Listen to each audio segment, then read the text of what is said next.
Well, good evening and welcome. I'm Maria Gallo, president of Delaware Valley University.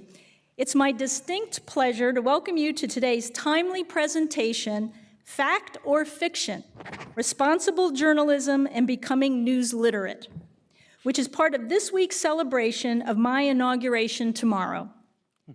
We live in interesting times with access to so much information. We need only glance at our cell phones to hear about what is touted as the latest political development or scientific discovery. However, we also can find a plethora of competing narratives over what happened, why, and what it means.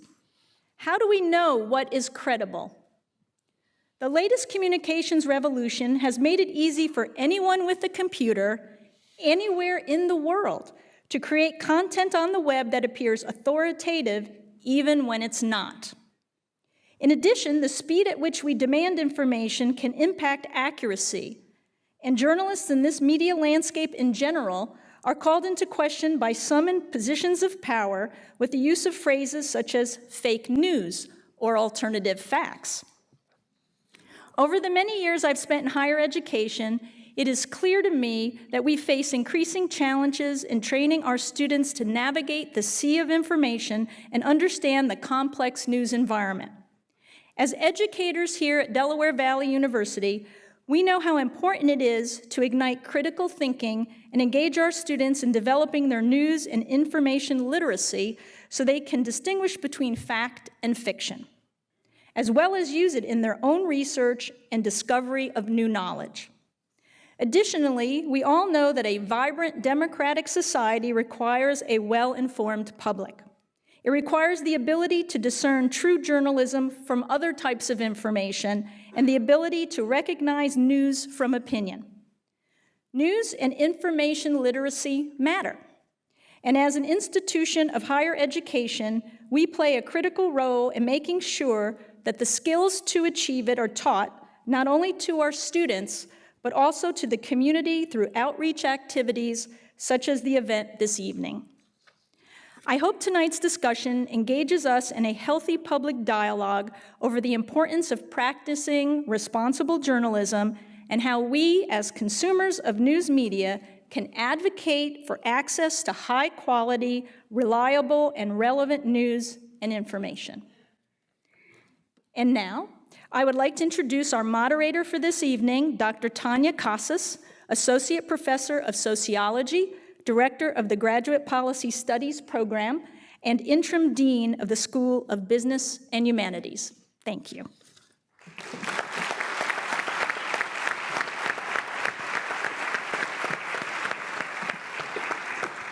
Okay, thank you, Dr. Gallo. Good evening and welcome to Delaware Valley University. We've organized tonight's event as a moderated panel discussion. I'll begin by asking a few questions of the panelists to allow for a broad discussion of issues surrounding responsible journalism and news literacy. I'll then open the floor to questions from the audience. At that time, if you want to ask a question, simply raise your hand and one of our runners will bring you a microphone. I'll do my best to look at all sides of the auditorium. Throughout the evening, we ask that you please keep your cell phones off or in silence mode so as not to distract our panelists. So it's really a genuine privilege for me to introduce our guest panelists. Professor Jim O'Connor, he's at the end, teaches in the Media and Communication program at Delaware Valley University. He has a PhD in Mass Media and Communication from Temple University, and his research interests are in ethnic media and media economics. He's in the process of getting his book, One Foot in the Melting Pot, A History of the Irish Echo, published. Dr. O'Connor is a former journalist and was a general assignment reporter for the New York Times, writing for the Metro and suburban sections. In addition, he's a playwright and has 10 productions of his plays in independent theaters in Manhattan.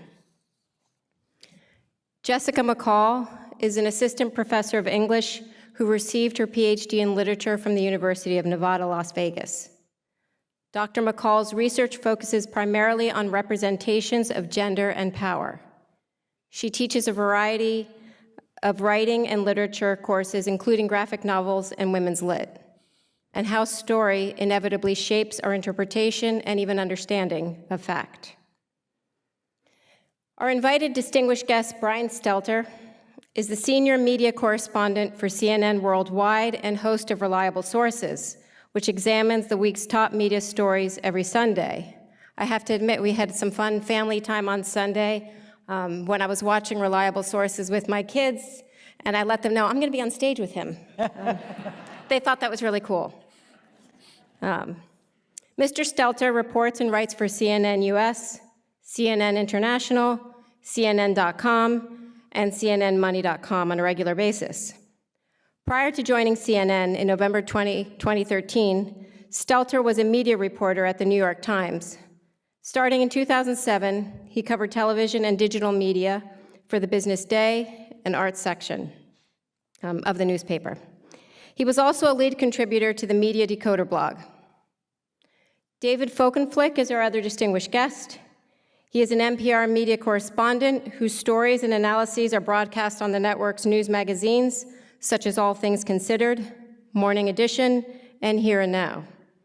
Mr. Folkenflik's reports cast light on the stories of our age, the figures who shape journalism, and the tectonic shifts affecting the news industry. Anyone listening to NPR this morning on Morning Edition would have heard his report on the latest developments coming out of Fox News. I can say that I had a driveway moment. Business Insider has called Mr. Folkenflik one of the 50 most influential people in American media. He is the author of Murdoch's World, the last of the old media empires. David joined NPR in 2004 after a decade at the Baltimore Sun. I'm really looking forward to our discussion with such a talented group and to a lively but civil question and answer period with the audience. Thank you, David, Brian, Jess, and Jim for being here tonight. So we in the humanities and social sciences are often concerned with the link between meaning and practice.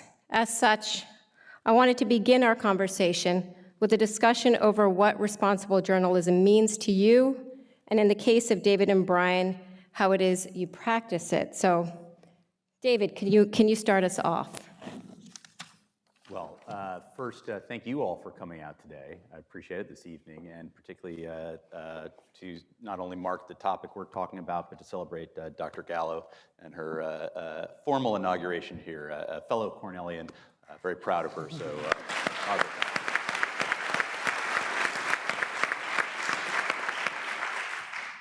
I was not trained in journalism, and I have the lack of a journalism degree to prove it. But over time, I've acquired some thoughts about what makes this interesting. And it's, from my standpoint, there's something you want to understand, a dynamic you want to unravel, a mystery you want to solve, a force you want to tame through understanding of it. You don't get into journalism to be, despite what people often say about us, to be a political actor. You get into journalism because you want to help understand things, and it's fun. And that's often forgotten. It's fun, and that's really cool. The practice of journalism should be fun. It's pursuit. It's the chase. It's interesting. But fundamentally, it doesn't do much good if we don't equip people to be not just consumers, but citizens. We're not doing our jobs. I mean, we should engage you. We should enrage you at times. We should enlighten. We should provoke. We should stimulate. We should do all kinds of things. We should entertain you, by God. But we should really inform you and ourselves with enough information to make informed choices about the communities you live in and the country of which you're a citizen. And if we only treat you as consumers, we're not doing our job, and we're not getting there. And that can involve a whole panoply of different ways of approaching journalism and approaching reporting and choosing stories, choosing focus. You can work for a publication that focuses only on sports, or these days a narrow niche of sports, and still be equipping people with information they need to understand that community and that realm. But that's something we don't talk about on the air a lot because it sounds like it's very serious. But the reality is that's the point of the ball game. And so if we're not doing that, then we're not doing our job. And you guys get to, in some ways, be the judges of that. I've become over the years fairly I don't mean this ideologically, but fairly libertarian about certain things, which is to say, how does the audience respond? And I don't just mean by clicks or eyeballs. I guess we would call them earballs on NPR. But I'm talking about in terms of, are we being fair? Are we being full? Are we giving you something that you value? Rupert Murdoch, a guy I've written a little bit about, said a public service is anything that the public, any service that the public is willing to pay for. Well, I fundamentally disagree with that. But I do think that we have to appeal to you if we only write position papers or characterize things in such a way that nobody wants to turn on the TV or the radio or pick up a magazine or sign online, then we're not doing much of a service at all. So I think fundamentally we've got to help people engage more with their community. Fundamentally we've got to help people better understand their country and the issues that surround them in a way that keeps them informed about what's going on. And do it with a sense of liveliness and fun and enterprise, and make a case for why we should retain your loyalty. And Brian, you're up, yes. Thinking about that just now, I was talking about the consumer and what does the consumer need? What does the reader or viewer or listener need? And that's why I'm so glad the term news literacy is in the title of our event tonight. News literacy, this kind of old-fashioned term about being literate about how to consume the news, being literate more broadly about media overall. It's taken on newfound attention after the election and after concerns about truly fake news, and I'll try to define that in a moment. I think it's a good thing that there's newfound attention in classrooms and on college campuses and in newsrooms and among investors in encouraging and enabling news literacy. Because I have a feeling you all are like me, I'm overwhelmed by all the stuff that's out there, all the information, all the content, all the news and news-like substances, things that aren't really news but smell like news sometimes. You think about what a revolution we've gone through in the past 20 years, and it's important to, I think, take stock of just how much has changed in the span of one generation. I'm only up here because I was able to create my own web pages in the late 1990s when I was a kid, and then able to launch my own blog in the mid-2000s when I was in college. I'm only up here because I was able to create my own news outlet thanks to the glories of the internet. And yet, of course, we all know about the downsides that technology has wrought. Whether it's the pollution on your Facebook feed, these stories that look real but are fake, or whether it's the ability to promote a really misleading false narrative online. There's a story out this week about Susan Rice. If you've heard the name Susan Rice in the news, there's a lot of coverage of her and the President Obama administration and now the President Trump administration. But that story, the name Susan Rice was first invoked by a conspiracy theorist troll on a website called Medium, where he was just able to put up his own article that pretended to be a news article. And from there, it made its way to Fox News, which is both a news outlet but also a right-wing opinion channel. And then Bloomberg, which is a company based on selling terminals to banks, but also has a news wire. And my point in describing this is that news ecosystem is so profoundly different than it was 20 years ago, when Fox was a baby and Medium didn't exist and Bloomberg didn't have a big newsroom that you could all access on the World Wide Web. There's been these profound changes, and as a result, I think many of us in this room just feel absolutely overwhelmed and confused many times about what sources are reliable, what's believable, and what's not. So I joined CNN, as we were saying, in 2013. This program that I host, Reliable Sources, has been on for 15, 20 years. And what I love about the title is that now everybody's a source. And the real question is, what's reliable? Everybody and everything is a source, whether it's you all with your cameras and your phones, whether it's a corporation or a university or a presidential candidate. President Trump is many things. One of the things he is a media company. He's really a major media company. And I think all future presidential candidates will take a page from that playbook. So as a result, we're all sources. What is reliable becomes that question. And that brings us to fake news and news literacy. That we're all needing more help nowadays navigating this flood of information. I'm glad there's been more attention around this issue of fake news, so-called fake news. The term has been, of course, exploited and distorted and redefined in recent months.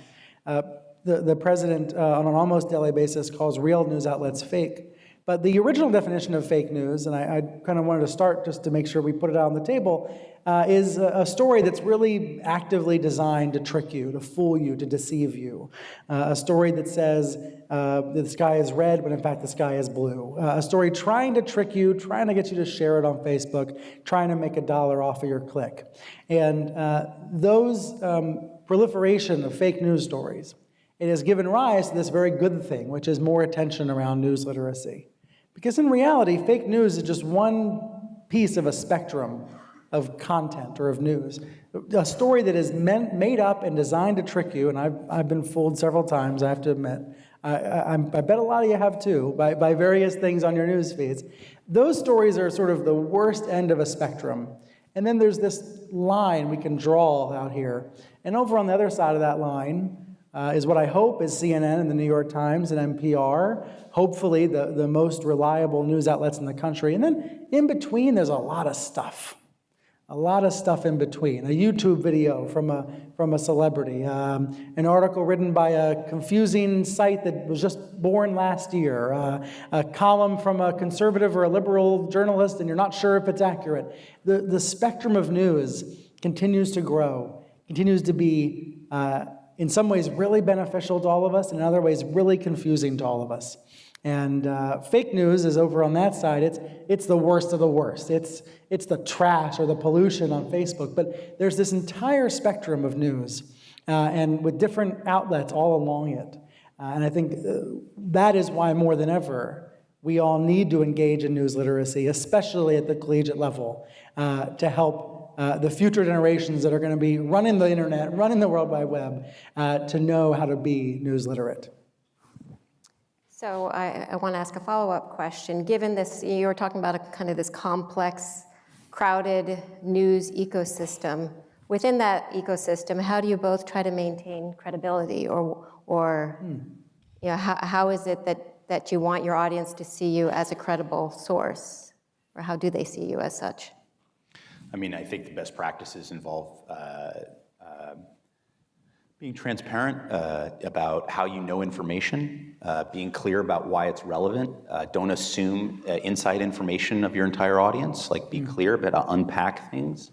Sometimes political journalism in Washington is done in a very insidery way, and it seems obvious to somebody why some subcommittee hearing matters. And actually, I think we have to be clear. One of the things NPR is pretty good about is saying, well, why are we talking about this right now? Why are you taking my time with this? We don't have graphics. We don't have things to distract you. It's just us talking, right? But it's real reporting that's going behind that. I think it's really important to explain why this matters. I think we have to earn your time. I think that being fair-minded, even if you think somebody is wrong as a reporter, you have to listen to what they do. A lot of people have assigned to NPR a liberal bias that I don't think exists. There's certainly a sensibility and emphasis that certain stories deserve to be covered in certain ways that maybe is an outlook in life. Certainly a lot of reporters, not just at NPR, but generally, for example, to take one story, were sympathetic to this fight for gay marriage equality and looked at as analogy at civil rights. But there was a very noted and prominent constitutional law professor who, until a few years ago, took a different stance, and his name is Barack Obama. And I think that people have to be very clear about listening to other sides and having themselves reflected in that. One of the things that came out of the Tea Party movement was that a lot of frustration towards the press, but a number of leaders of major Tea Party groups at NPR provided among the fairest, because they knew their voices would be heard in their own words, in their own voices, in their own time, in a civil way, and they could be allowed to unpack their arguments. And I think that's incredibly important right now in terms of people believing it. But I think what's really clear in this age is the ability to be honest brokers of information. Back when I was just coming out of college, the idea was, well, you make sure both sides are reflected in a story. And that's important. It turns out there are more than two sides to a lot of stories, but that's important too. And at the same time, if you don't allocate credibility to where the facts lie, you're actually disserving your audience. And you're even disserving the people that story may be a bit more critical about, because they need the feedback to be clear about why this is. But you have to be clear. You have to present the case. I think part of what Brian's describing is this bewildering world where we have so much information flying at us is that it's really almost unfair, but along with the great benefit of being able, as I am, to check on what I still call the California Angel scores every night in real time, because I don't have to wait for my mom to clip it out and send it to me across the country 3 days later, which she did for a long time. Incredible. That's a great benefit. I can read The Guardian or The Times of London like that. It's great. It's fantastic. But you now have a fire hose, and it's too much. And it's requiring almost graduate level work by you guys and by us as consumers to figure out what's valid and what's not. And that's part of the price of admission right now to society. If you want to be an engaged member, you have to do that. So at times, you're going to have to read articles from publications that you don't share the ideological outlook of. And that's got to be okay. But more than that, you need to sort of say to yourself, well, every now and then I'm going to click on some of the links to the original documents. Maybe it's a lawsuit, maybe it's a speech, maybe it's a video, maybe it's an investigative report, and look at the raw document and say, did that article fairly represent, or did that story fairly depict what was actually there in that original source material? And if so, and that happens a few times, you can say, this is an outlet that I think is pretty fair-minded, whatever you think, whether or not they're a point of view news outlet. And if not, then you say, maybe this is a news organization or a source of news that I can't quite trust. Sometimes online, there are people you believe in and trust and know socially or know the reputation of, and they're just putting a little spin on somebody else's work and propelling it forward. And the dirty secret is, even among journalists, a lot of them aren't reading the stories all the way to the end. So they don't know all the full implications. And that happens sometimes. I've been guilty of it every now and then. I try not to be, but we are human. But it means that you've got to feel comfortable with who you're relying on before you say that's going to fully inform how I feel about something. And so, a lot of this is on you, but if we're not equipping you guys to do that with being transparent about how we say, the Attorney General of the state of Pennsylvania seems to be interfering with the course of justice. Well, the Philadelphia Inquirer says that. You say, you can either, in the old school, they say, well, I guess they must be right. Or you could read the article, and they'd darn well be able to prove the case. It turns out they seem to have proved the case recently in the state. And it seems to be that that's not an isolated occurrence in the state, sadly, but Pennsylvania is not alone in that. So, there are ways in which you establish trust, and there are ways in which you guys have to hold us accountable. If we're not making a case, hold our feet to the fire, talk about it online, share countervailing examples. I mean, we relied on feedback, to be honest, from the audience who often know more about a specific story than we do. And we have to listen to that. So it's a very interesting age where information is flowing like in 1,000 different directions at once.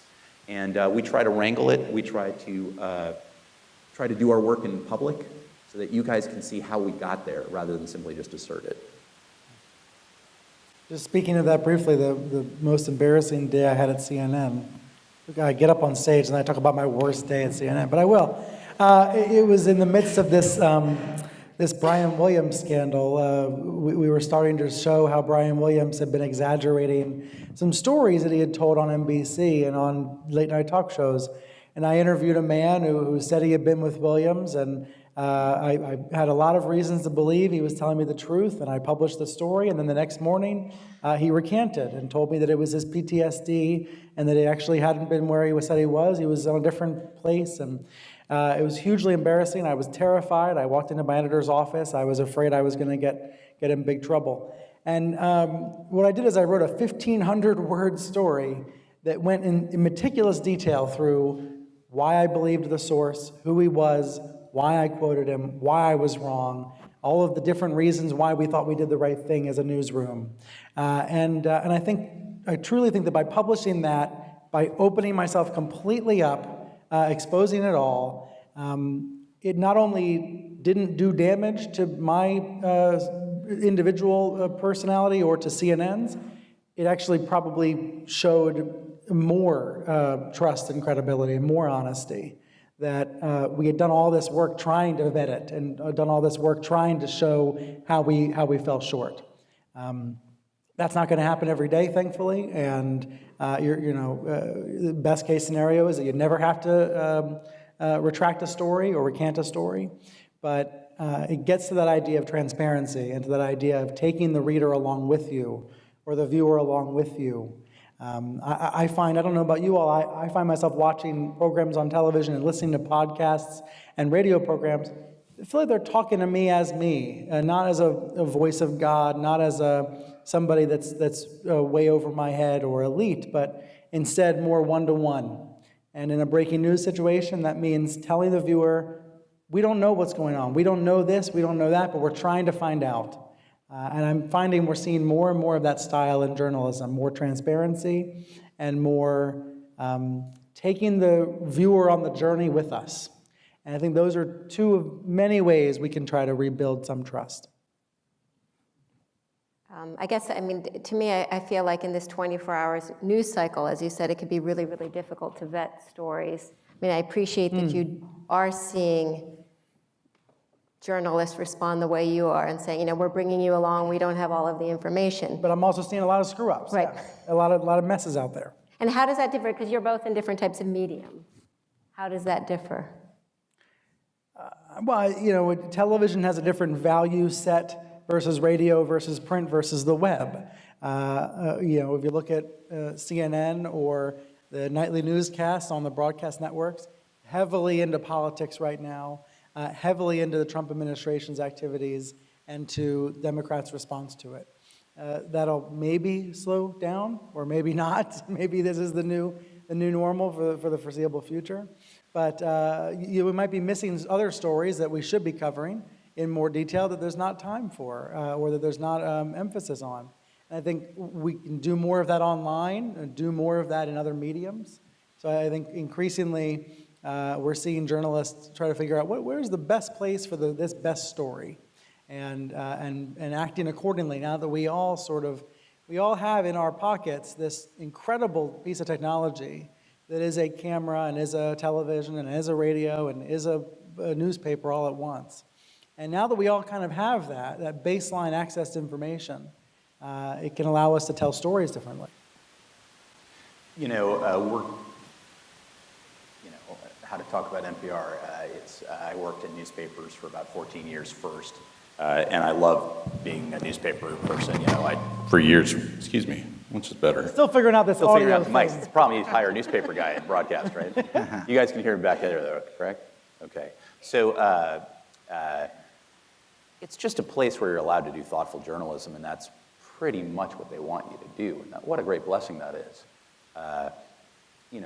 Brian talked about different platforms. There are schisms between TV as well. Between there's morning TV, there's cable 24-hour TV, and there's the evening broadcasts as well as a couple of thoughtful shows like 60 Minutes or Sunday Morning, a couple others. And CNN has some of the best TV journalists in the business. Brian does a wonderful job, and it's a thoughtful show. And his push on news literacy this year and the past, the presidential cycle, I think has been a real benefit for anyone who's sampled it online or on the air. It's just been really sharp. Here comes the CNN critique. Ready? And then the apocalyptic hellscape that I'm about to describe. No, I think they've done wonderful work, but I also think that CNN, the CNN was built on the model, and Fox, did them about 7 better, that reporting is more expensive than talk. Even if you pay somebody a fair amount of money to talk, reporting is much more expensive than talk. So CNN, some great people risk their lives, cover conflict.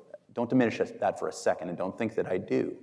But, Jon Stewart used to make fun of the octabox when, channels like CNBC would have 8 panelists, and he'd be like, oh my God, my head's exploding. And then he'd go, we had that last night, yeah. You did. Panels where they've had octabox upon octabox, where they go from one table of 8 to another table of 8.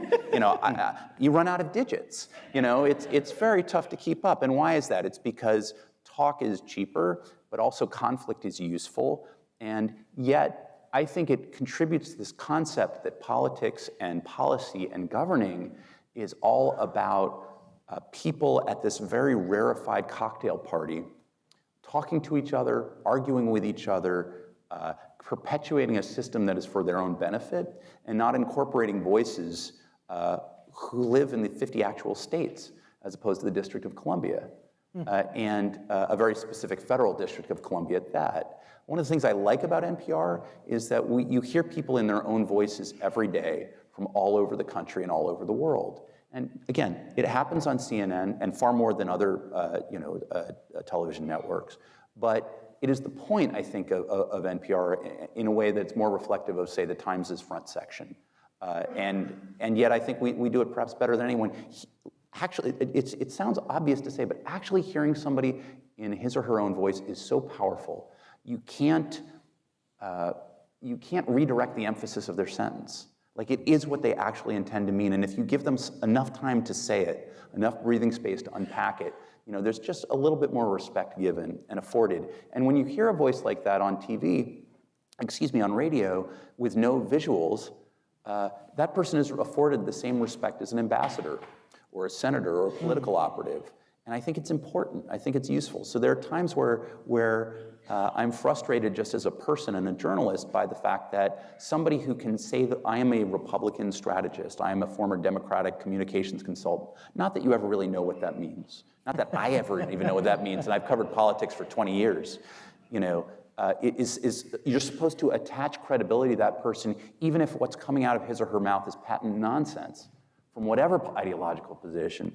I think that corrodes a bit the trust and respect you give for a place that does some wonderful journalism. So that would be a critique, and that's platform-wide and not specific only to CNN. We've got to better, as an industry, better differentiate between news and opinion about the news. And there's room for both, but lines are so blurry now, and they're getting blurrier and blurrier. And I'd much rather have a little more news, a little less opinion, if we could all rebalance a little bit. And as you're saying, David, hear the voices of individuals a little more, and the voices of the professional chatterboxes a little less, we'd be better off. Especially now that the president is watching cable news all the time and interpreting the world through what we're putting on the screen. So there's that factor, isn't there? So can I jump in? Yes. Here we go. So one thing I'm hearing as I'm listening is this question of making mistakes and this question of how do we communicate with people ethically.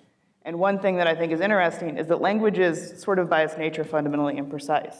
And so the act of journalism, of course, is the attempt to communicate ethically with a medium that's always destined to fail you when things get emotional, right? Because I hear your voice, I hear your story, and it requires both parties, not just for you to attempt to communicate with me, but also that I attempt to understand you and give you time to help me understand.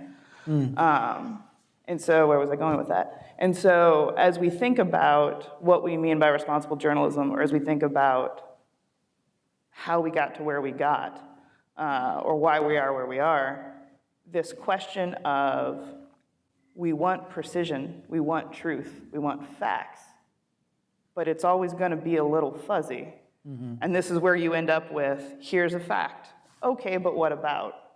Because there's always a little space there to undercut yourself. And so how do we learn to live with that fuzziness, that imprecision, while also being educated, while also being thoughtful, while also being analytical? Do you guys have thoughts on that?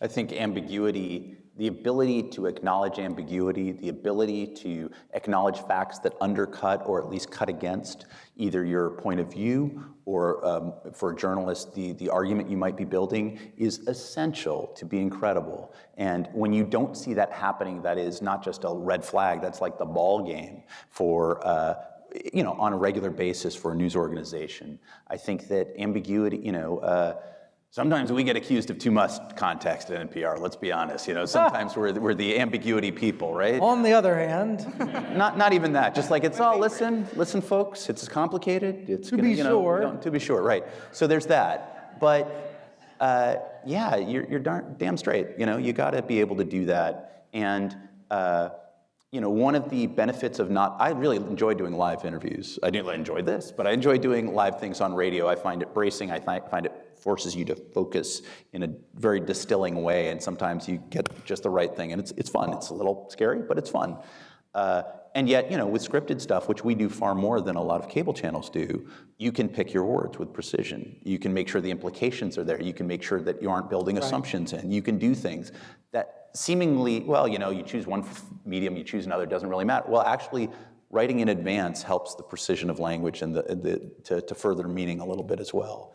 But ambiguity is good. And by the way, in a live TV context, I like to think in my job, even though my job is a TV reporter, TV correspondent, I write a lot of stories for the website. And the reason why I like to write a lot of stories for the website is so I have something to say on TV. Because that way I've written out my general thoughts and my general reporting, so I have something to say. And especially recently, whether we're covering an event the president's holding or a briefing from Sean Spicer, let's be honest, there's been some days that have been pretty shocking. And on those days when I'm on set, and I'm going to be on right after the president or right after the press secretary, I have typed out essentially what I'm going to say and gone through it several times. And I try to deliver it in a way that still seems like I'm being conversational, but I've tried to get those words as precise as possible in those moments I feel like they really matter, because otherwise you do feel like you're wasting time up there, you don't know what you're saying, you can get caught up in ambiguity and a lot of imprecision, and sometimes go too far, sometimes not go far enough with your language, with your words. So I've found myself sort of reverting back to what I learned at the New York Times, old school, write it down, even though we were in this live medium, this broadcast medium. Yeah, one of the things I'm curious is that in print, the basic rule of thumb is the local angle, and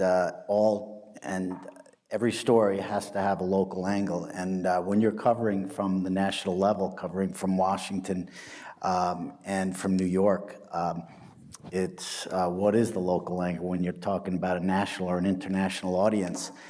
And I think that both print and broadcast are getting away from that, because local news has been gutted. And what do you think that possibly that so many people got this election wrong? Is that because we've lost touch with the local angle? I think, let's say if I went through the Lehigh Valley and counted Trump signs versus Clinton signs, I could have come up with a pretty good ratio and picked that election. But everybody, Washington, New York, we missed it. So you think that's the loss of the local angle? This is the uncomfortable part when we talk about the election coverage. Because I think you're 98% right. I think there's a lot to that, to the lack of. There was a lot of on-the-ground coverage. I would say there was a lot of local coverage, but the consensus view, the conventional wisdom, the leads of the stories, the leads of the nightly newscasts, those were still coming from New York and Washington, where there was a pretty set view of what was going to happen, and that was rooted much more in data, polling, than it was in anecdote or local reporting. So even though the reporting was happening, it wasn't trickling up to where the coverage was being set, the tone was being set. Is that fair to say, you think, David? Yeah, look, there are a couple different ways to look at this. One of which is, if 70 to 90,000 votes swing differently in 3 or 4 states, Clinton wins, she wins by 3 million votes and nearly 3%. It's pretty much right where the polls said it would be. 70,000 is a pittance of the number of votes actually cast. And you'd say the polls were right. The election went the way we said. It was a little closer because she's not that popular a human being. But, here history was made, we move on. Actually, it didn't happen that way. So, it was within. Here's the problem with polling. The pollsters will tell you, basically it worked.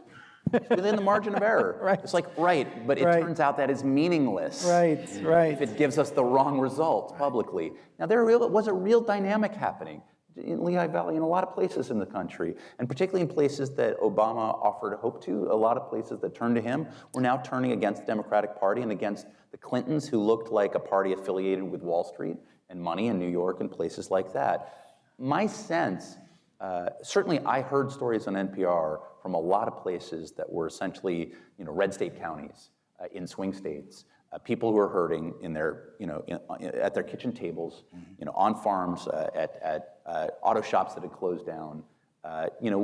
I felt that we knew something about those voters, and those voters might go for a New York Playboy billionaire in a way that you wouldn't expect, even though he sounds like the Mr. Monopoly character in some ways.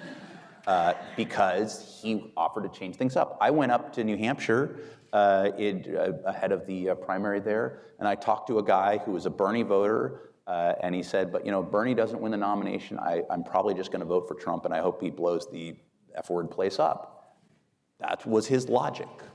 So that told me something. Now, that's one guy, but there were a lot of people who felt that way, even on the left. I don't think as much as people thought, but there was. The surprising thing that I didn't see covered almost anywhere were the white women, many of them with college degrees, in suburbs of places like Philadelphia and Detroit and Milwaukee and swing states, and they voted for Donald Trump in a way that you wouldn't expect an election where it was the first woman major party candidate, in a race where the candidate for the other party had been caught on tape boasting of sexually assaulting a woman, and was representing himself as essentially hostile to a suite of issues that people thought, suburban women of either party who are centrist enough are just not going to go for that. Mm-hmm. And I was completely taken aback by that finding, and I think that is a failure of the press as well. But the question is, are you going to interview those people in the sense, when I say those people, I mean people in red state counties and areas that have been really economically hit, even as the country clearly as a whole in the aggregate has benefited from the economic climate between when Obama was inaugurated and Trump was inaugurated. A lot of people were hurting and are hurting very badly, and people that people that I know in real life. And they don't feel that. And are they approached as some sort of sociological experiment and sort of almost as though they're being touched with pincers and put under a microscope slide in focus groups that ultimately come off as fairly patronizing? Right. Or are they interviewed as human beings, one-on-one, and respected, and said, tell me your thoughts on this, how do you feel? Now, sometimes voters who have busy lives and a lot of concerns aren't going to get everything right about what they're reflecting back. That Don't actually know why they believe a certain or know why they believe a certain thing, but that's okay. Part of what you're trying to do is understand that. And if news organizations only go there to treat them as though it's an anthropological study, I think they're not going to get out of it an honest reflection. I've heard a really interesting theory that local news cutbacks have contributed to the growing distrust of media. That if you're less connected to your local newspaper, because it's not as impressive as it used to be, that you're going to have more reason to distrust the press in general, distrust the news out of New York or Washington, because you don't have a personal connection to it in Doylestown. I thought that was a really interesting, Selena Zito has brought that up, New York Post columnist. I thought that was a really interesting, thought experiment. My personal screw up the weekend of the election, here I am talking about screw-ups again. It's like therapy.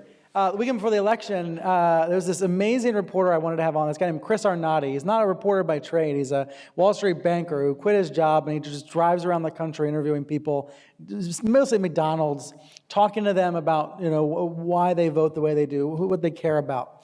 Anyway, he tells these amazing stories, writes columns for The Guardian. I wanted to have him on my show the Sunday before Election Day because he had this sense something that is happening in the country involving Trump voters. But because I knew Hillary Clinton was going to win, I didn't book him. Instead, I booked two liberal Obama aides with a podcast who came on the show and told me about the electoral vote count. And it was like the single stupidest segment that I did all year. Because I went back after the election, I reread the transcripts of every show I did because I wanted to really evaluate myself. And the other regret I had was not covering Bernie enough in the primaries. Sure. Because of what you were describing from that Bernie voter that was going to go toward Trump if Bernie lost. But it was those kinds of coverage choices.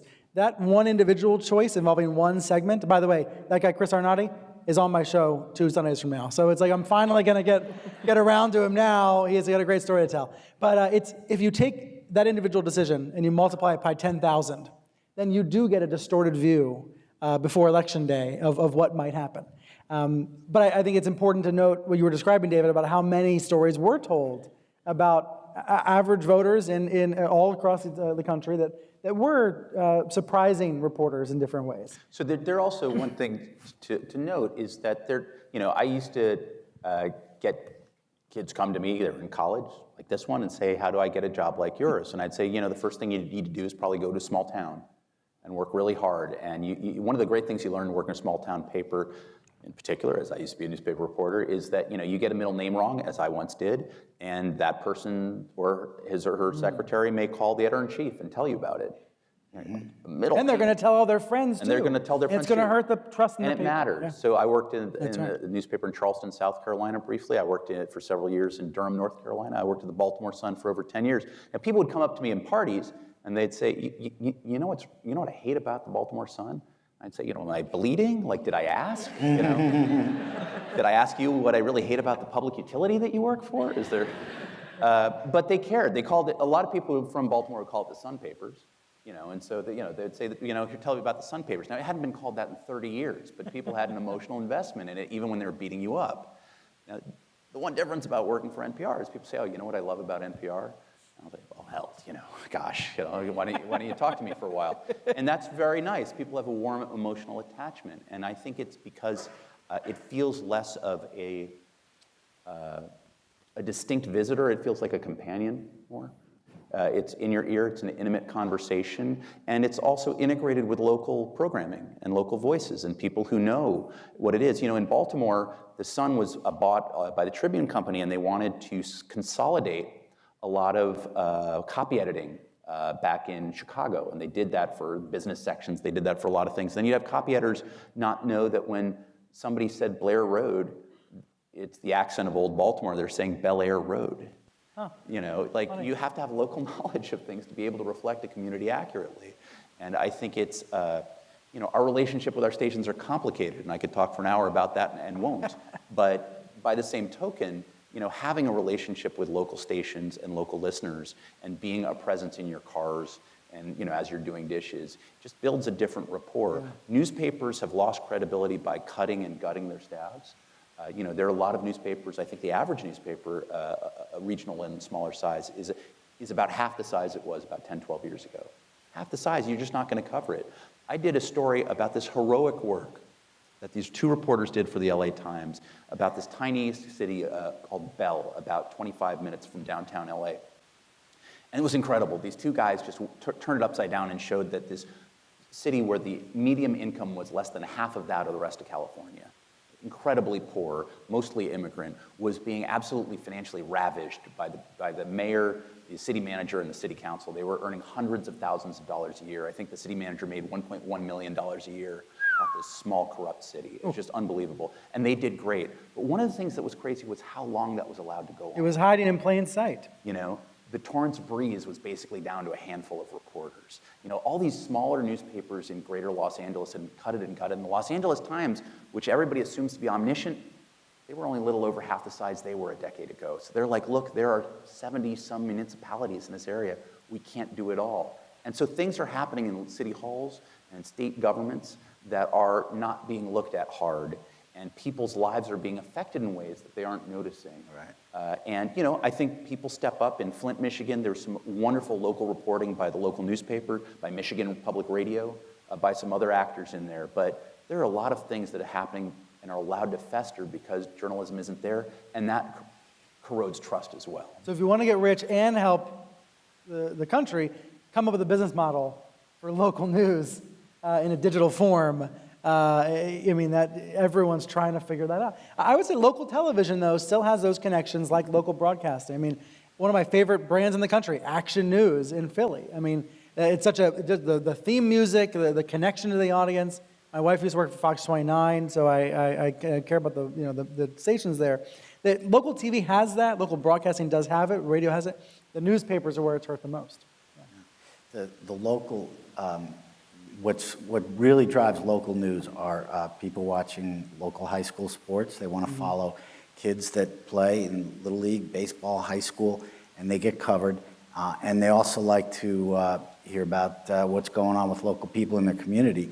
And I always said, well, that's never going to get replaced, but they are starting to. There's a website called Max Preps, which is a nationwide high school sports purveyor. Yeah. And they also have the Patch, which is, they have a patch for every little community. You put in your zip code, and they cover local news.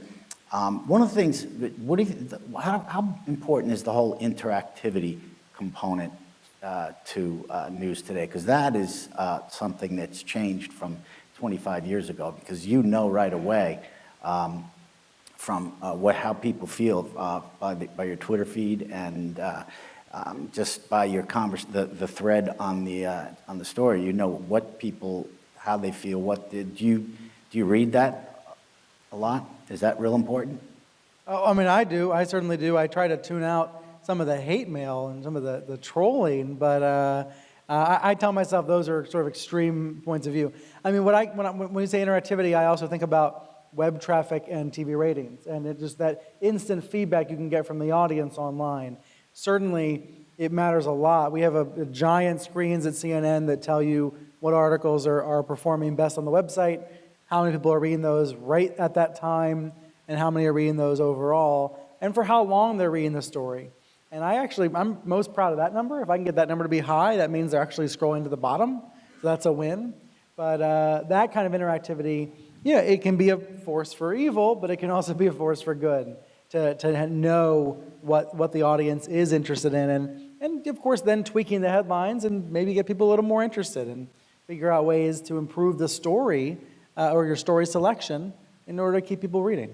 What you can cover tomorrow. You can find other, that's one of the things about reporting. When you covered one story, you always want to go look for 3 other stories so that you can have something another day. I like to read the news. In fact, I read the commentary thread first, and then I go read the story because I want to see how people are commenting to it. And it's fast. It's plentiful depending on the topic. And it's changed. I think it's changed journalism. So let's think about how things have changed, though. So when I joined NPR, they wanted me to write a column online, and I would do that periodically. They didn't quite ramp it up, so I was able to do it every week. But it's fine, like whatever. But it was interesting to me. I'd been a media columnist for The Sun previously. I like the format. It's how Brian and I first met. You know, it's a good thing. So I said, well, tell me about your traffic, and they're like, apologies, we're still, ironing this out. This is 2004. We don't have the ability to measure traffic. And I said, that's baloney. That's just not true. And they're like, no, it's really true. I was like, no, I actually covered this. That's just not true. And they said, well, it's really complicated. I said, let's go to Georgia Public Broadcasting. And I clicked them up and I said, this is a Google widget in their lower right-hand corner that gives you a precise number of page views for every page they have automatically. I was like, if we can't do it, let's ask Mr. Google to help. And they sort of, looked at their shoes, and we just sort of went about our business. But that said to me, they weren't serious about sharing information, which I think is always a red flag, in part because we hadn't figured out how to get great traffic because it wasn't a particularly great site.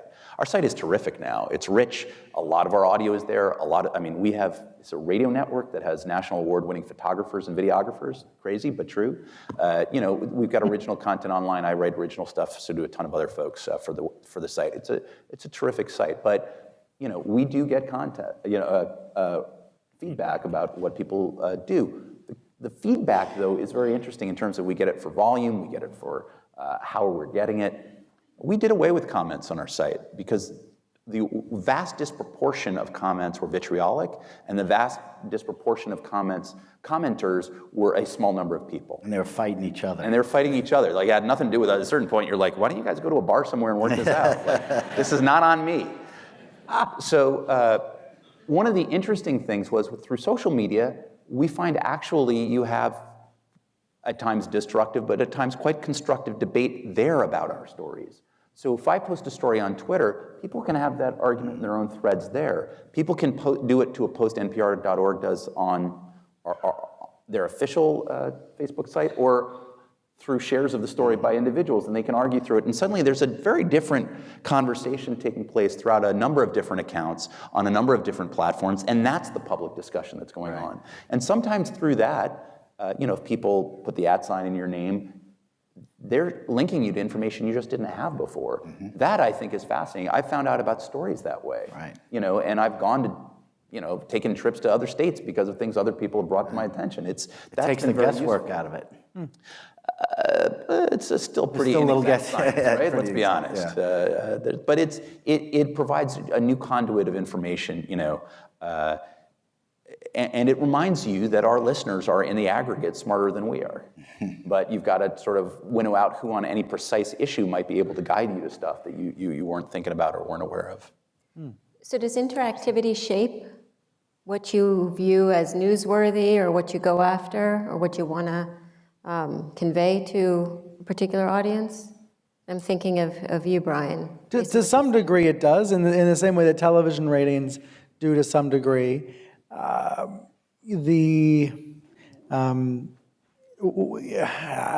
mention ratings and I get uncomfortable because there's this sense that sometimes we're doing it all just to get ratings, right? The people on television are programming just to get you to watch, and we don't care about the journalism, and that's not true.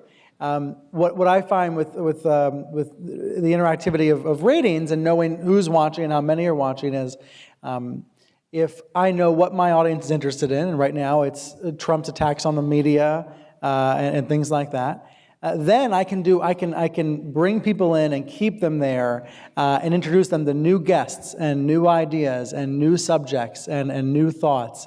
In other words, when you have an audience, when you have ratings, you can do a lot. If you're losing an audience, if they're not interested, if they're not paying attention week to week, then you might have some people breathing down your neck. But when you do have an audience, when you're doing well, you can surprise your audience with new guests they've never seen before. You can bring up new topics they haven't thought of. You can do a lot specifically because you have ratings. Does that make sense? Does that make sense? The interactivity, the knowing that the audience is paying attention and with you. Rachel Maddow is a great example of this on MSNBC, doing these 20-minute long essays. Cable news is not made for that. Cable news is made for a 7-minute argument. But she does 20-minute long essays, and her viewers love it. And as a result, she keeps doing them. It makes them longer and makes them richer. And O'Reilly and Hannity do versions of that too. There are benefits, in other words, from having access to the data and knowing what people are paying attention to. And right now, for example, the O'Reilly scandal, this sexual harassment scandal with Bill O'Reilly, people are paying intense attention to this story. I would say the traffic for these stories is through the roof, which is a reminder this story is about a famous celebrity on TV, it's about a conservative personality, it's about sexual harassment in workplaces throughout the country, it's about a lot of things. And seeing the traffic, we would be writing about it if we didn't see the traffic because it's an important story, but seeing the traffic it guides us to continue to pursue it and prioritize it in the newsroom. I mean, amazingly enough, it is true. Brian, I think, is taking advantage of ratings to figure out how to do something interesting and expand the envelope. There are TV executives, you can get minute by minute. Yeah. You can get literally just say, okay, is this work, this doesn't, oh, that doesn't work. Minute by minute ratings scare me. I've never seen minute by minute ratings for my show, but there are other shows where you put on a chart, the guest was on this minute, and the ratings drop, so you're not going to book that guest again. In fact, Bill O'Reilly, part of the scandal is Bill O'Reilly says he cut a woman because she wasn't rating with the minute by minutes. She says she was cut because she wouldn't go back to the room with him. So the minute by minutes, it's that whole layer of what appears to be precision, but really isn't. Oh, it's appalling. It's appalling. But they'll do there's certain news executives that do things. If you guys have seen CNN and other people do this for political moments where over a debate, they might replay the debate or even show the entire debate and have a big focus group. Do they like, do they dislike? And so you see the red or the green going up or going down as people make points in the debate. They'll do that for their pundits too, with a focus group to see, is it going up, is it going down? Oh, well, Geraldo's doing well, let's get him back on. It's like they literally will know how that's going to work. And it's problematic. On the other hand, the metrics will also, and focus groups are also, works of art, not works of science, if we're being honest with ourselves. On the other hand, those metrics, what Brian was talking about in terms of length of time spent, will mean there's been a sort of, everybody thought the web was only for short pieces.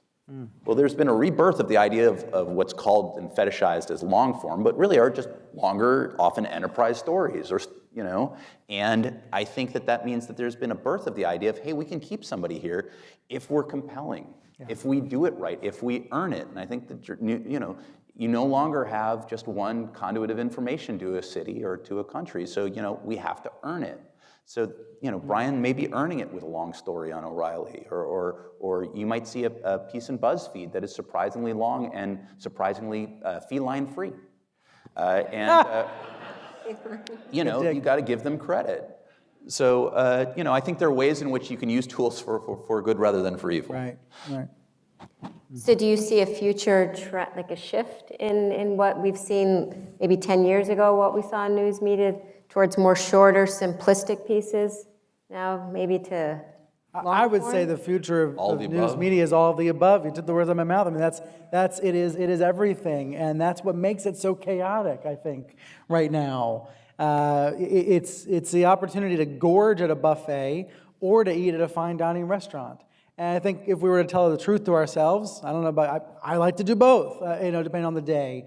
There are ways to get fast food, not just fast food, but actually like poisonous food when it comes to your news diet. And there's ways to have incredible meals that weren't available or accessible before. And that gets to the sense of our own media diets and how we all sort of know deep down inside that we need to have a well-balanced, well-rounded news diet. That if we are reading stories that we already agree with, that we know we sort of know, all of us internally, that we've got to go seek out other stories that we may not agree with. Whether we actually all do it on a daily basis is a different matter. But I find myself going back to that diet analogy a lot lately because it's getting easier and easier if you choose to silo yourself off and only consume what you want to believe and what you agree with already. It's getting really easy. It's getting easier and easier. And what used to be called the filter bubble is like a filter prison if you want it to be. And those bubbles or those filters are increasingly purified as though they've been put through a centrifuge. So Thank you, Facebook. They Yeah. become more and more distilled versions of what you may believe if you do that. You deal with narrative a lot, right, Professor? And you think about the ways in which things are framed. When you see stories that play out, whether they're scandals or outrages, things like that, how much do you feel, even if you're watching journalists write or report, that they're sort of predetermined storylines are being played out in front of you? How much do you trust what you see, and how much do you think, my God, this is just conforming to a template here? Interesting. All the time, though not always on purpose. So when we think about how our perception drives us, we are always heading into things. I mean, one of the things I say to my students that probably drives them crazy is everybody's biased. We're all biased, right? We all have perceptions, we all have filters, we all have blind spots. And so how do you get around confirmation bias? How do I learn to see the places where I already want to agree with myself, or places where disagreement is really personal and really hurtful? And so when we tell stories, even if it's a research paper, which I might still say is telling a story sometimes, we still have the same basic impulse there, which is I want you to see the world the way I see it. I want you to understand what I'm trying to say to you. And then one of the questions I have for you guys actually is we're talking about Bill O'Reilly, like I have 7 minutes, or I have a long form piece, Right. or I'm doing an interview, and this is the part where I make us all uncomfortable because I talk about sexism, but sexism's really complicated, and how we talk about it is really complicated, and how we legislate it is even more complicated. And so if we want to report on allegations, if we want to report on sexist behavior, where do we bring in something like the history of it? Where do we bring in, how many complications can we bring in to try to engage in responsible communication? But at what point do I lose you? Because, we're back in the 18th century and you don't even know why we're there. And so it's a really difficult question of how do I acknowledge my confirmation bias? How do I show you that I've thought about this in context? And how do I do all of that before you get bored and leave? I wish we had an actual History Channel that didn't just run reality shows or World War II docs, because there's almost like a need for a news History Channel every day. There's a couple documentaries on CNN that might be called History a Year, but really every day the historical context. And I would add to that about O'Reilly and about sexism, it's also about who we put on the air to discuss these stories. And this is a struggle we have on my program on a weekly basis, to seek the most representative group of guests that I can have on a weekly basis. My challenge oftentimes is finding more women to balance out the men on the program, and I'm especially sensitive about that, dealing with O'Reilly or dealing with Roger Ailes last year. We ended up with a comfortable variety last Sunday, but it's already on my mind again for this Sunday, to make sure that it's not a bunch of guys talking about the women who say they were harassed by Bill O'Reilly. And that's a problem throughout media that continues to exist. And there's also sort of like this, the question of whether we have, either historical or almost more immediate amnesia. People reported on Bill O'Reilly came to Donald Trump's defense, about the Access Hollywood thing. He goes on Seth Meyers to say, prominent people, whatever. And I kept saying, if you don't point out that he paid close to $10 million because a producer of him caught him on tape sexually harassing her, repeatedly propositioning her in talking to her about her career, then you're not providing any context of use. You're saying, well, a conservative is defending a Republican. It's very different from saying a guy who himself paid in the, close to, 8 figures to settle a case because it was so explosive if it had gone to court, right? Now, if you're thinking about journalism, I did a piece for this morning edition that ran about 3 minutes and 50 seconds. Give or take. Not that I was annoyed about the 12 seconds I had to cut last night. And 3:49, if you want to know. And that's a good chunk of time. That's 2 or 3 times what you'd get on the nightly news, probably. That's true. Right? The nightly news covered it. And actually, the morning shows on TV covered it today for about a minute each. Right. So you came out. I'm way ahead of the game. But that's you're not going to be able to capture everything.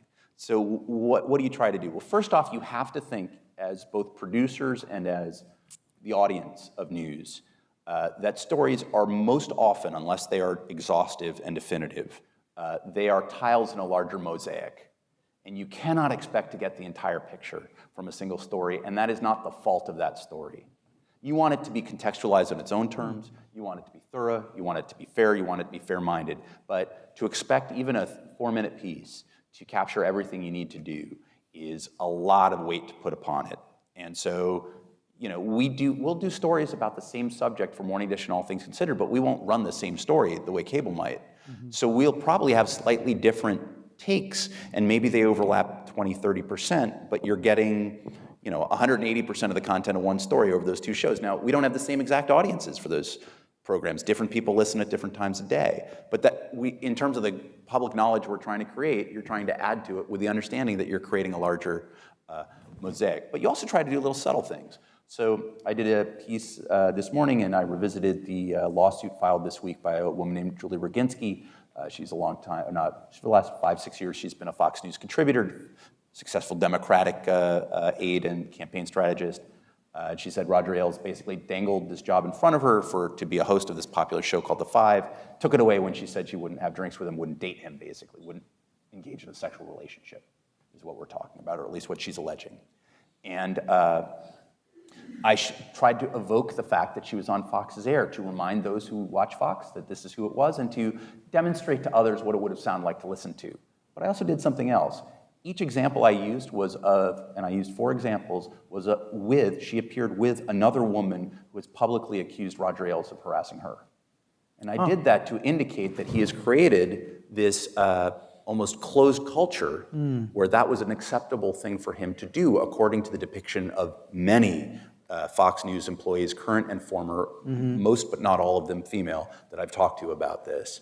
And in that way, I'm compressing a lot of information in sort of a little waterfall of sound that you're hearing to give an indication of what it's like in retrospect to look at it, at the culture that was created there. Am I accomplishing everything in that? I'm not. I wrote a much longer version that ran online this morning. But you're trying to find ways to convey information and meaning that isn't always purely literal. Interesting. One of the interesting stories on this subject was the Rolling Stone story. And basically, it was a false news narrative and false story. But they were caught by the Washington Post. Washington Post went and did their work, did a lot of the work in the digging and found it. So is, a little healthy competition, do you think that's good? That's what I was about to say, is that's an example of disinfectant coming from another news outlet. This is the Rolling Stone rape on campus story about UVA. The key victim, who alleged these horrible crimes, The story didn't stand up. Rolling Stone failed, and there were a number of failures along the way. And it was the Washington Post that exposed that. Yeah. I think for both David and I, as people within media companies covering media companies, there is that sense that right now we're talking a lot about Fox News. There is an accountability function, and that turns around when CNN hires Corey Lewandowski. And that's when David and I are covering Corey Lewandowski and why he was hired straight from the Trump campaign straight to CNN. There is, I think, a positive accountability function with one news outlet covering another news outlet. I think there's very few other industries in which you can think that self-police with that degree of public vigor. Right. There's a competitive nature to it, but there's also the notion that if we don't do this, then journalism as trade looks dishonest. Right. I also think the Washington Post story was the local angle because UVA was right in their backyard, and they had Charlottesville. They had Washington Post reporters down there who were plugged in, and I mean, because they got it within. I mean, it was out on the Washington Post webpage within less than 24 hours. They had a response to it, and. Which gets us back to news literacy and the idea that sometimes it's going to be the most local sources that have the best connections, that are the most reliable on a given subject. That's not always going to be the case, but it can frequently be the case that the reporters who are closest to the story and have the deepest experience in the story are the ones that should be most trusted. And what I wish is there were more technological solutions to help people recognize that. I wish that in your algorithmic Facebook news feed, the story that's the most reliable from maybe the most experienced source would be the one that would filter up to the top. And the same would be true on Google. And these tech companies say they're working on this, trying to make improvements, but they do have a share of the responsibility as we increasingly are learning the news through our social feeds and not by waiting for the nightly news. I mean, if you think about what Brian just said, if you think about how things pop up in Google News and Facebook, and both are making efforts to flag things differently or to present things differently. But a news story from The Guardian in London will show up with the exact same bunting and framing and look as a news story from the Denver Guardian, which was set up intentionally to get you to click on it to get money. To trick you. With completely fake stories. Now, that's a problem because visually you're not giving us enough information to be able to evaluate where this is coming from. Do we trust this? It all looks the same in that framing, and I think that's I've said this to folks there. That's a disservice to the people who rely on you, and they have 1.6 billion users. What the heck do they care whether or not a few people get annoyed about it because of this debate we're having in the country about it? But I think that's a problem fundamentally. The thing about the UVA case, which Brian and I both also followed up and reported on as well, is the Washington Post guys did do it, and they were right. I first realized that there was a problem with the story when a childhood friend who teaches in Virginia for a different campus, the University of Virginia, called me and said, I just think this is just baloney from start to finish. This doesn't scan right. This doesn't read right. His family has deep ties to the university and aren't instinctive apologists.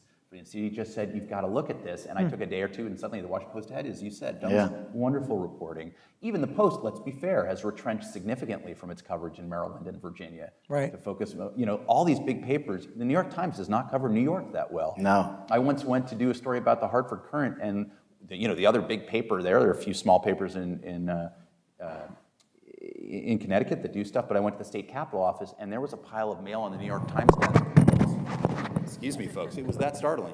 But there was a pile of mail on the desk that was like 3 feet high because they had closed up shop. But the problem I wouldn't call what happened to the Rolling Stone story really fake news, because I don't think Rolling Stone intentionally wanted to convey something they knew to be false or wanted to perpetrate a hoax. I think they hoaxed themselves. I think they fell for a narrative. I think they believed in the storyline. I interviewed the woman who wrote the story, Sabrina Erdely, and she had been looking for a campus to talk about the issue of campus rape, which seems to be a real concern, even if the numbers are contested, that's a real concern.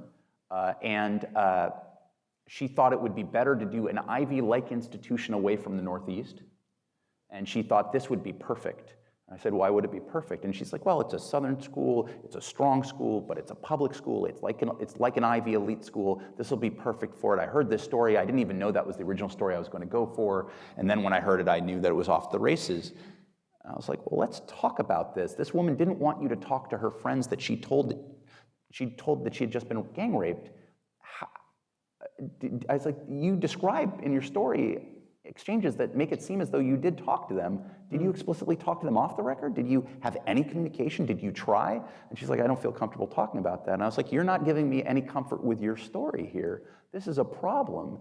And she fell for the source who was either troubled, making it up, take your pick, some combination.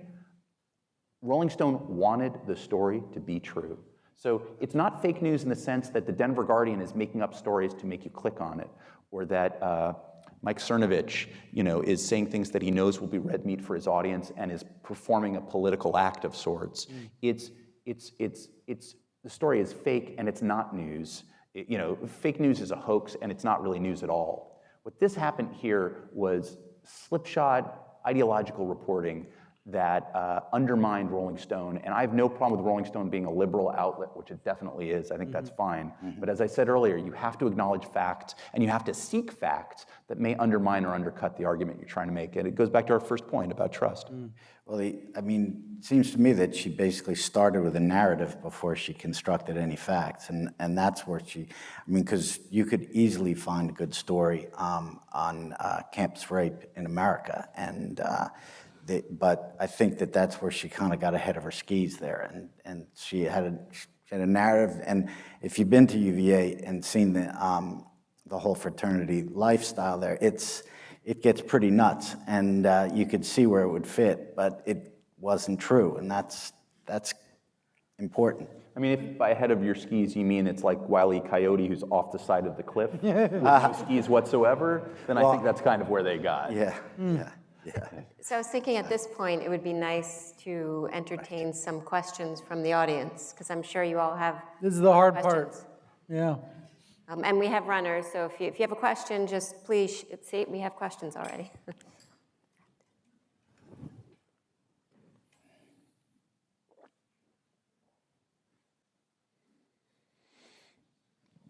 Saw a hand here. Sorry.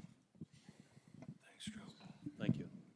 I have a comment and a question, if I may. First of all, the comment about opinion versus news being a problem. I've stopped watching Face the Nation, Meet the Press. I'm tired of listening. I'm watching Senator this or Congressman that or Deputy Sycophant the other. It's just nonsense.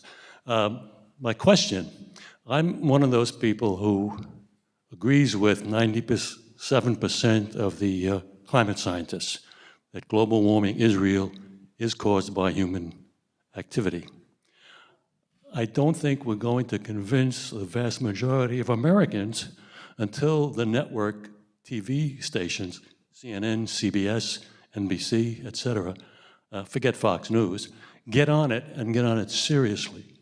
They're not explaining it to the general public, and the general public is confused and therefore don't see it as a real problem. The counter-argument is that everybody knows, and partisans have chosen their sides, chosen their corners, chosen their camps, that partisanship has so badly poisoned everything in this country, even our entertainment options, that you either have to believe in climate change or you have to deny climate change based on your tribe. But I do agree there has not been enough coverage overall of the issue on the Sunday morning shows, and then more broadly in kind of the day-to-day news coverage that we see. Right now, the coverage is so political, but even when we're outside of a political cycle, there's not enough sustained coverage of the topic. I do think partly there's a partial answer here in the language and in the approach that newsrooms take to climate change. It may be that the two words we're using here, climate change, may not be the right two words to introduce a segment. The segment may be about your changing planet, your warming planet, your evolving planet. Essentially, the words climate change have been so politicized, so turned into these partisan camps, that maybe that may not be the right entry point. you can cover the issue without actually even using the words climate change. So I would put that out there as a possibility. I think sometimes news stories are framed or introduced in a way that turns off some viewers.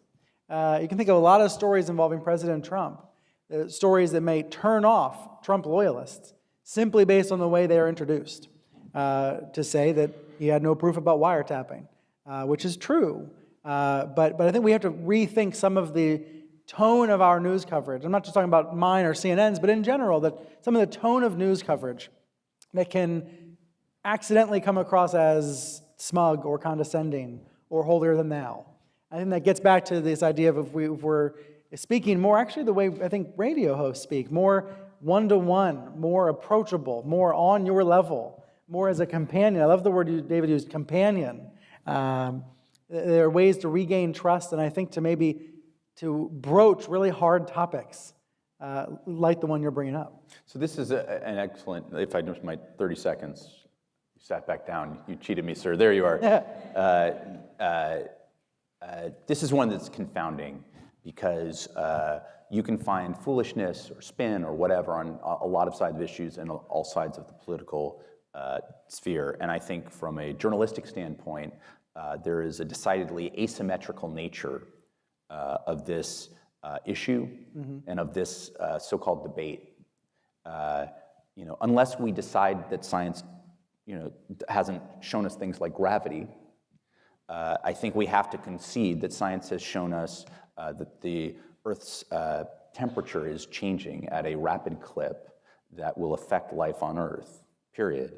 Now, there's great uncertainty as to exactly how that will play out and exactly how much that will happen, in part because we don't know exactly what our behavior will be. But I could imagine a slightly different America in which we have a robust debate about what to do. But that's very different about having a robust debate about whether it's real. So, I think a lot of the shows that you've described, on which there's some very intelligent journalists, fall into the trap of ending up arguing with a senator who will bring a snowball into the House of the Senate floor and say, well, obviously it's not warming to me, it's pretty cold. Well, that's not actually a furtherance of public debate, that's a distraction and a delay, okay? So, at NPR, we take as a fact that the overwhelming scientific consensus, not just consensus, but overwhelming, is that this is happening. And we talk about it. Then we talk about, what political debates are, but we don't talk about the scientific debate, even if there are debates about individual elements within a vast category of science that involves climate change projections. And I think we have to talk about things. I mean, I think CNN has sent people, is it the Maldives, where there are islands in the Pacific which are seeing, their shoreline recede rapidly, where you see these guys come into the UN and say, our nation is going to be the first casualty of climate change, and you see those stories be covered. NPR has devoted vast resources, the New York Times in particular, some other news organizations as well, to covering this issue, and I think they got to keep doing it. And the political debate has to acknowledge the scientific reality and then acknowledge that it's happening almost apart from it.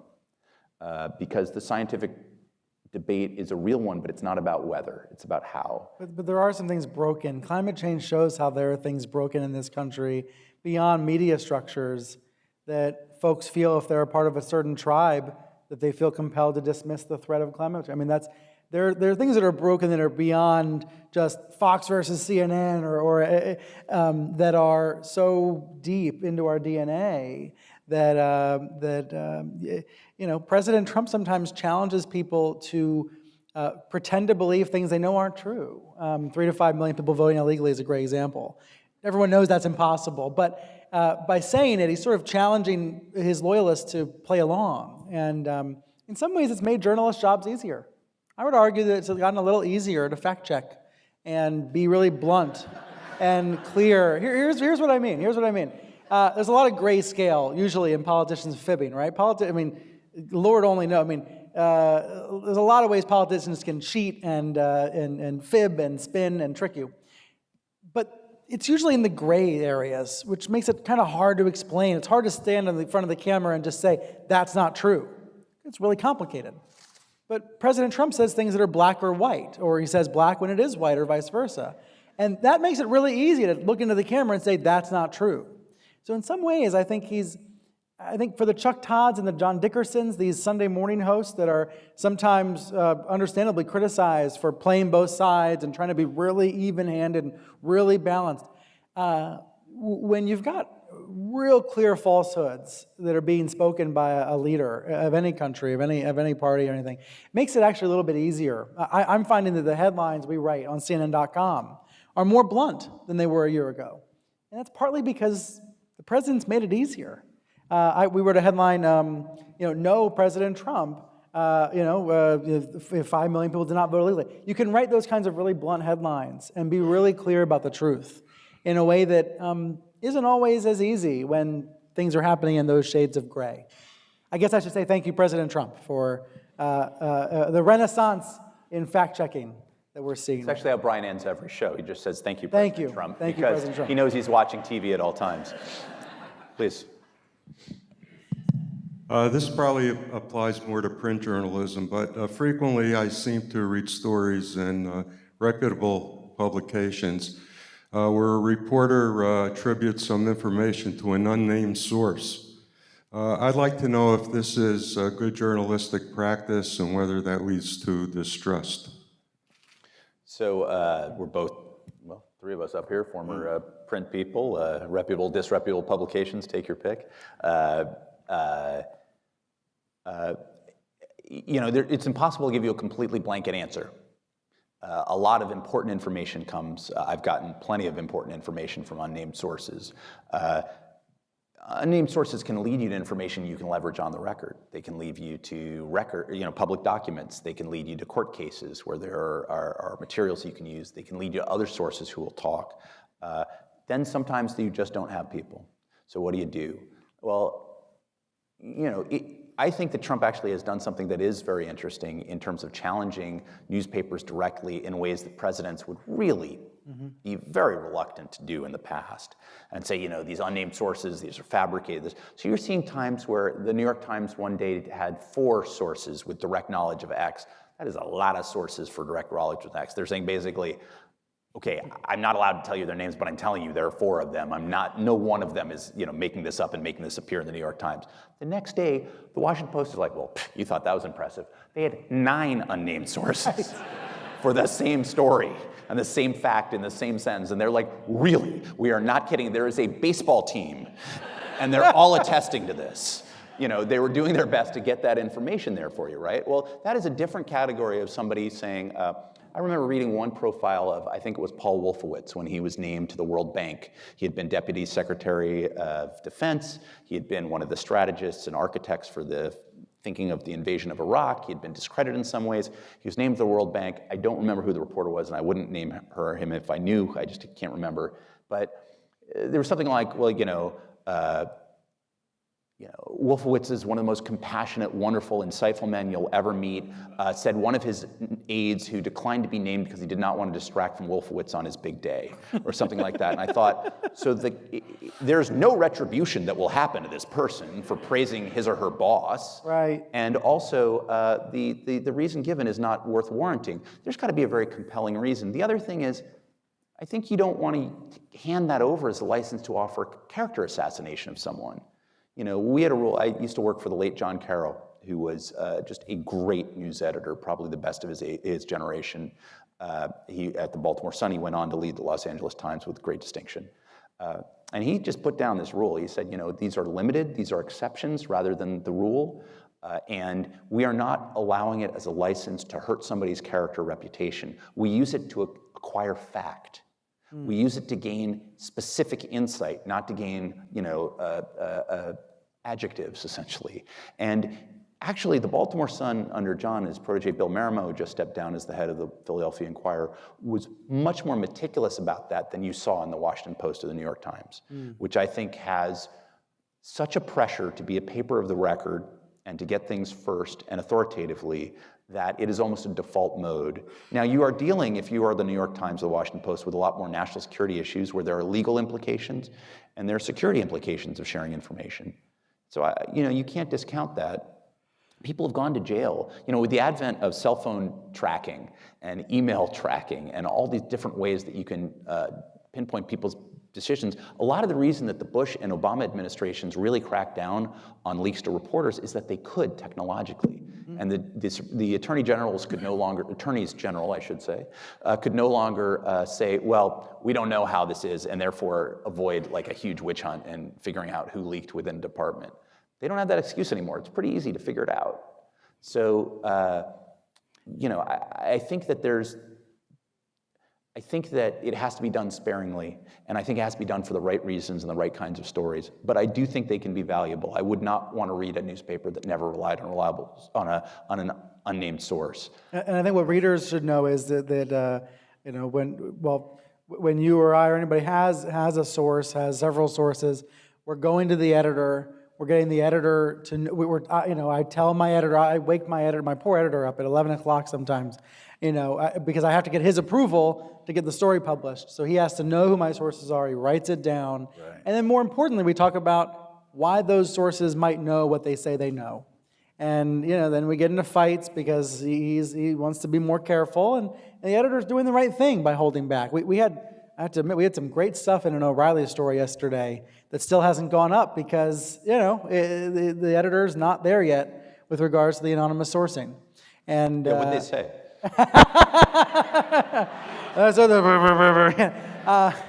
So maybe at some point that story will be published, maybe it won't. But my point in saying that is that there is an editorial process that's usually invisible, and unfortunately sort of we don't talk about it enough and let folks know that we are abiding by those standards. But if I were ever to get a story up with anonymous sources that top editor didn't approve, he'd have my head. And that's how it should be in these newsrooms. And by the way, a lot of this is a legacy of Jason Blair 15 years ago, a young reporter at the New York Times who plagiarized dozens of articles and fabricated dozens of articles with fake sources and fake information. And what we realized as a profession was that the anonymous source is not a pact between the reporter and the source. It's a pact between the news organization and the source. Now, you keep a very limited number of people will know, probably a senior editor, probably your direct editor, maybe a lawyer, and that's it. You know, you're not emailing this person's name around. But what you're doing is you're staking the reputation of NPR, of CNN, of the New York Times on that reporter. And also, if that person is not named, it's on me.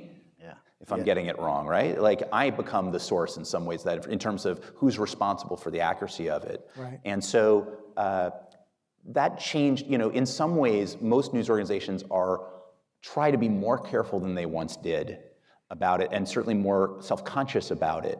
So it's weird because we have more distrust of the press in some ways, and yet I think they've been more responsible than they used to be. I think in many ways, actually, on a lot of levels, the press is more responsible than it used to be. Plagiarism is, you know, a possible career killer in ways it just didn't used to be, and we have the software to be able to show that stuff. You know, there's a series and suite of issues in which actually our qualities are more rigorous. Fact-checking has worked to help us hold accountable people outside, but it meant that I think that our fundamental practices inside news organizations are better as well. You know, so it's a weird moment. I think you called them cross currents or something earlier, Brian. Yeah, you know, you're absolutely right. A lot more, and it's I used once in my entire career, and it was unnamed source. Yeah, once, and the only reason why I did it was a woman who lived in a community where they're having gang violence, and she wanted to speak to me about it, but she didn't want her name used for obvious reasons. But I still, the editor said, make sure she is somebody that's real.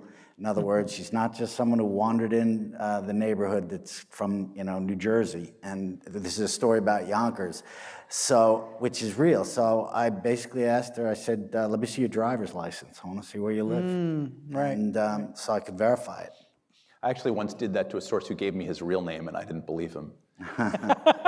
And I was right, by the way. But so that scared me a little bit about other people I hadn't asked. That's awesome. Some questions over there.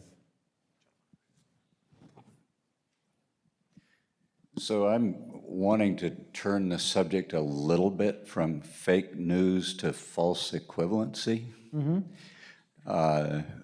Because as a scientist, I often see stories which are about, for example, climate change or GMOs, which maybe 70% of the story is about what 98 or 99% of the informed scientific community believe. But then the other 20 or 30% is about what some crackpots believe. And I think I'd like to get your comments on what a responsible news organization attitude to that should be. Do you have a responsibility to assess the intellectual quality of your sources in cases like this? I mean, it shouldn't be as hard as it seems to be to get the balance right.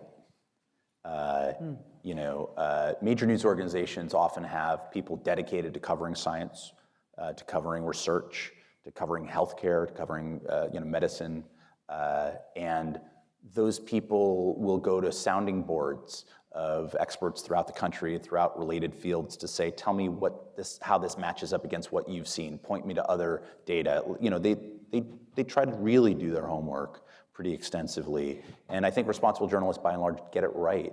But there are a lot of times they don't. I think that often, you know, there are a couple of folks around the country who actually look at this stuff. There's Gary Schweitzer up in Minnesota, looks at healthcare news, and there are other people who look at different kinds of scientific coverage. And I think that a lot of the stuff, not all, is from local news organizations that don't have the resources to dedicate people specifically to the beat, and therefore these reporters, you know, maybe a university or an institute sends a press release and they don't have the ability to cross-check it greatly because of time constraints, because of you know, their own lack of, they're not able to focus their full focus to this as a profession. They're covering this, and they're covering night cops, and they're covering city council meetings, and they're doing the very best they can. And the local newspaper might be filling the pages, or the local TV station covering the nightcast. And that's, I think, a disservice. I don't think that you cover the crackpots unless you are exploring the culture of, you know, Right. of you know, people who are shouting against the wind in the face of all countervailing evidence. On the other hand, let us be honest. You know, there's this site called Retraction Watch that, you know, accumulates all the retractions in journals of scientific inquiry, and oh my God, there are so many. And some of them have to do not with getting a couple data points wrong, but people being intellectually dishonest and being called out on it, thanks often to the web. So we have to acknowledge that, you know, people got to go back and make sure the authoritative studies remain authoritative, right? And that's its own complication. But journalists, you know, I think this is an area where we need journalists who have expertise. Doesn't mean they all have to be PhDs, but I think they have to be allowed the time and energy to focus on this. It's really important.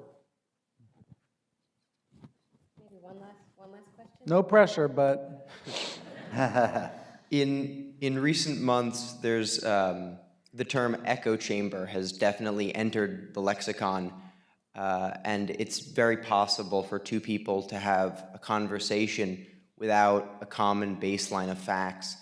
And how does someone who gets all of their information from one end of the political spectrum have any sort of a meaningful conversation with someone who gets all their information from the other end of the political spectrum? oh boy, Can I jump in on this one? Please. I don't have an answer. So So one thing, I want to jump back to something we said earlier when we talked about the loss of local news and tribalism. And I could be totally wrong, so let me preface this with that. But we see, as local news dies down, our sense of community shifts. And with the internet, with Twitter, our sense of community isn't based in geography as much as it is an identity. right. And so now you start to see people connecting to each other through identity, and now we have different ideological starting points, right? Like you said, we don't see reality the same way. At which point, in order to have any sort of conversation, you have to at least agree to try, right? Why do you see this the way you see it? Can you hear me when I explain why I see it the way I see it? Do we agree what logical thought looks like? Regardless of conclusion, do we agree what logical thought looks like and sounds like? And keeping in mind that because we're talking about community, because we're talking about identity, it's all very, very emotional. And so it's not about suppressing your emotions or not being emotional, but about having emotional intelligence and paying attention to these moments where conversation is sparking an emotional response that is in turn going to affect how you hear them, what you believe, etc. Which, yes, is asking a lot of people, but like having a computer in your pocket's a lot of power, so that's the trade-off. What she said.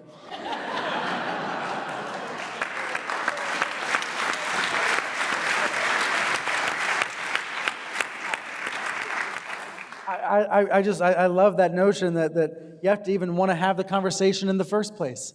And that's why the question is so important, wanting to even have the conversation and wanting to figure out why that stereotypical brother-in-law or uncle or daughter-in-law or sister feels the way they do about the subject.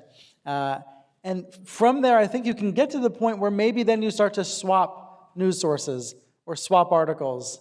I mean, that is one blessing, I think, of Facebook, is that I get to see what my super liberal sister-in-law is posting and what my super conservative brother-in-law is posting. And I think there is a benefit for me in being able to see what echo chambers they're in and then start to get maybe people to view those other articles. I mean, it does get back to that spectrum of news and to that news diet.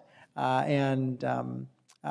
think that recognition that we need to even try to have those conversations is helpful. I wish instead of that old show CNN Crossfire, we could have a show called Ceasefire, where we forced folks to figure out why they disagreed at the end of the half hour. And they have a good feature on Facebook. What's that? Very good feature. It's called Unfollow But Remain Friends. 90% of my friends have unfollowed. That's good. Well, I mean, a lot is directed towards us and towards journalism and journalists about our practices. And by the way, that is right. That's what we're paid to do, but it's also right that we have that pressure on us. But as I think I mentioned earlier, so much more is expected of you guys in terms of acknowledging that you have to engage in that it's not going to be only opinion is only going to appear on the editorial page of a newspaper if anybody's even picking up a newspaper to look at it in that way anymore, that you're getting news that is informed by outlook and that there is a tribalism of communities. I mean, think about it this way. I subscribe to, again, because my beloved Angels, I subscribe to MLB.com so I can watch games living in New York, sometimes from the West Coast, right? Otherwise, they just never show it. Now, I get the choice of two feeds. I can pick the Angels announcers, whom I love, or I can pitch some guy who will one week be from Seattle or another week be Boston Red Sox home, and they're homers for the other team. I always listen to the Angels announcers. I don't want to hear what the Red Sox guy is saying about how their pinch hitter is going to beat my relief pitcher and all that. Like, I want to hear about how my team is. Well, so it takes a conscious act to cut against what your inclinations are if you're coming from a somewhat ideological place or something of a point of view on an issue or a story, to say, I'm going to cut against that. It takes an affirmative act of saying, I know this will be useful for me to have, even if it's not as enjoyable, and it may be interesting, it may be stimulating, but it'll be different.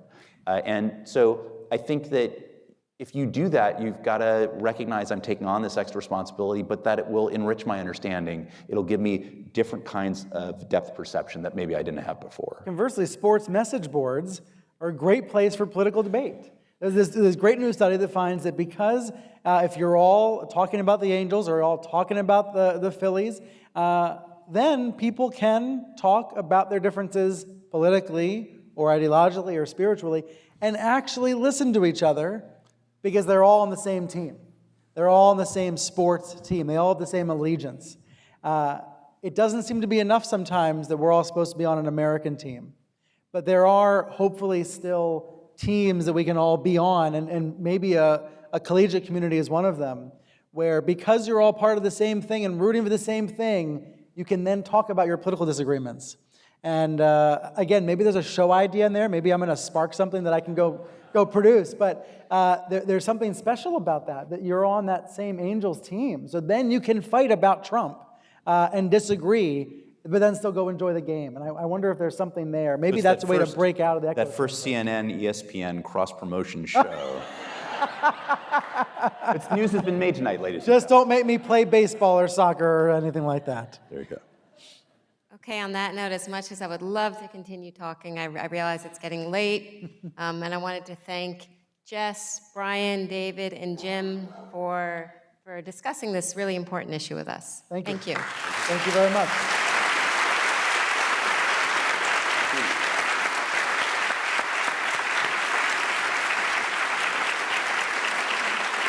We give back the mic?